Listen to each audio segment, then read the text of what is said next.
கோவையில் பள்ளி மாணவர்கள் இணைந்து நடத்திய விழிப்புணர்வூட்டும் பேரணி. குழந்தைகள் மீதான வன்முறைக்கு எதிராக குரல் கொடுத்த கோவை வித்யா மந்திர் பள்ளி மாணவர்கள்.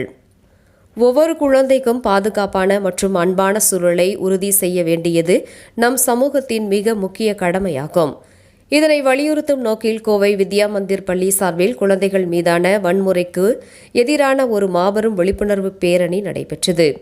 ஒவ்வொரு குழந்தையும் பாதுகாப்போம், குழந்தைகள் மீதான வன்முறையை தடுப்போம் என்ற வலிமையான முழக்கத்துடன் பள்ளி வளாகத்திலிருந்து தொடங்கிய இப்பேரணி பிருந்தாவன் கார்டன் பகுதி வரை சென்றடைந்தது.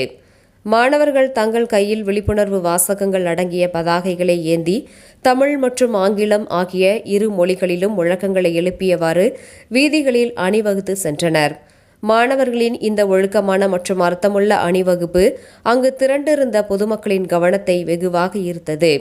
வன்முறையின் அறிகுறிகளை எவ்வாறு கண்டறிவது, பாதிக்கப்பட்ட குழந்தைகளுக்கு எவ்வாறு ஆதரவளிப்பது மற்றும் பாதுகாப்பான கலாச்சாரத்தை எப்படி உருவாக்குவது என்பதை மிக எளிமையாக மக்களிடம் கொண்டு சேர்த்த மாணவர்களின் இந்த நேர்மையான முயற்சி பொதுமக்கள் பலரும் பாராட்டினர். இறுதியாக ஒவ்வொரு குழந்தையின் உரிமையும் பாதுகாப்பையும் காப்போம் என்றும் அவர்கள் அச்சமின்றி அன்பான சூழலில் வளர்வதற்கான சமுதாயத்தை உருவாக்குவோம் என்றும் மாணவர்கள் அனைவரும் உறுதியாக உறுதிமொழி ஏற்றுக்கொண்டனர்.